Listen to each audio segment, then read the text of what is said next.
আসসালামু আলাইকুম, welcome to Sharmili kitchen. আমার আজকের রেসিপি বেগুন মূলা বড়ির ঘন্ট। ভাত বা রুটির সাথে খেতে দুর্দান্ত লাগে এই রান্নাটি। এখানে আমি নিয়ে নিয়েছি বেগুন এবং মূলা, লম্বা লম্বা সাইজ করে কেটে নিয়েছি।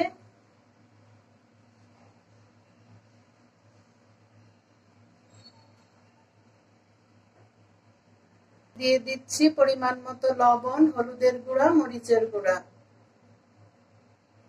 আমি হলুদের গুঁড়া মরিচের গুঁড়া হাফ টি স্পুনের একটু কম করে নিয়েছি এবং সবজির পরিমাণ অনুযায়ী লবণ নিয়েছি।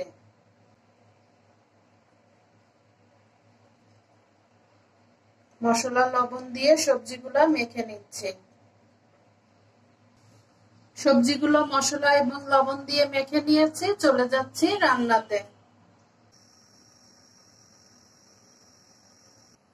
পাত্রে 1 টেবিল চামচ পরিমাণ তেল গরম করে নিয়েছি। দিয়ে দিচ্ছি 5 ফোড়ন,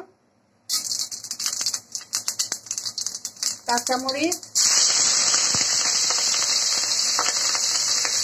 আদা কুচি, আস্ত জিরা। এখন দিয়ে দেব বড়ি।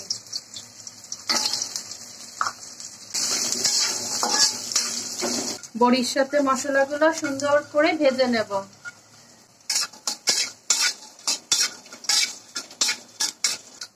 বড়ির সাথে মশলাগুলো সুন্দরভাবে ভাজা হয়ে গিয়েছে, সুন্দর একটি ফ্লেভার আসছে। এই পর্যায়ে দিয়ে দেব মশলা মেখে রাখা সবজিগুলো।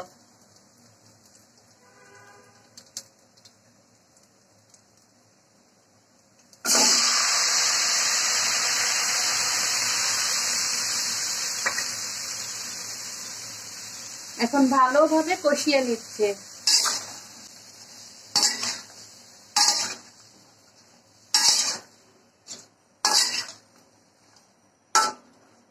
এ পর্যায়ে ঢেকে দিচ্ছে। সবজি থেকে যে পানিটা উঠবে সেই পানিতেই কষিয়ে নিচ্ছে।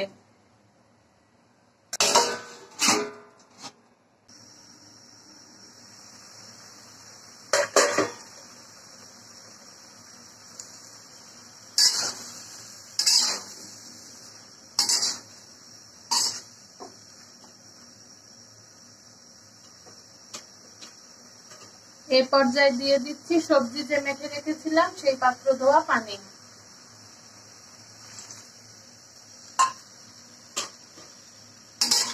আবারও ঢেকে দিয়ে রান্নাটা করে নিচ্ছে।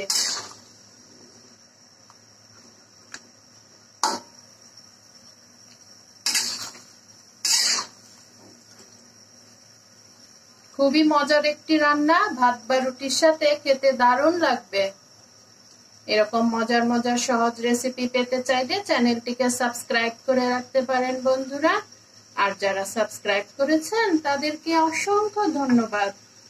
ভিডিওটি ভালো লাগলে প্লিজ বন্ধুরা ছোট্ট একটি লাইক দিয়ে দেবেন।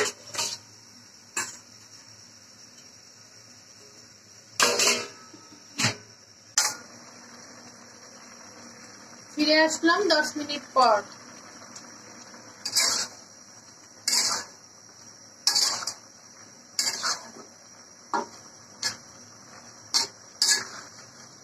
বেগুন মূলা বড়ি খুব সুন্দরভাবে সিদ্ধ হয়ে এসেছে, পুরোপুরি সিদ্ধ এখনো হয়নি।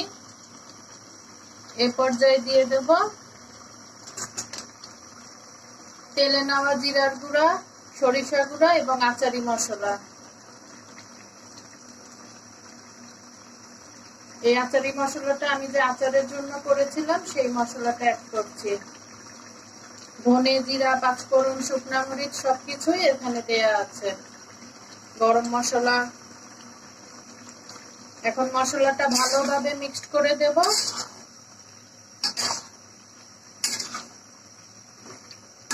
মিক্সড করে আর 4 থেকে 5 মিনিট ঢেকে রান্নাটা করে নেব, তাহলে আমার রান্নাটা পুরোপুরি ভাবে হয়ে যাবে।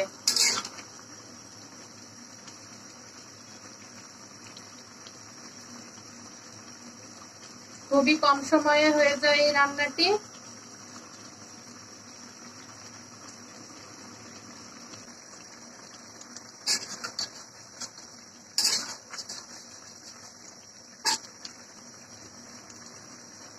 আমার রান্নাটা প্রায় হয়ে এসেছে। এখন একদম স্লো ফ্লেমে 4 থেকে 5 মিনিট ঢেকে রাখলেই রান্নাটা পুরোপুরি ভাবে হয়ে যাবে। খুব সুন্দর একটা ফ্লেভার আসছে এবং মূলা, বেগুন, বড়ি খুব সুন্দর ভাবে গলে এসেছে। ভাত বা রুটির সাথে খেতে দুর্দান্ত লাগে এই রান্নাটি। আজ আসি, আবারও চলে আসবো এরকম নতুন কোনো মজার রেসিপি নিয়ে। আপনারা সবাই ভালো থাকুন, সুস্থ থাকুন, আমার জন্য দোয়া করবেন। আল্লাহ হাফিজ, আসসালামু আলাইকুম।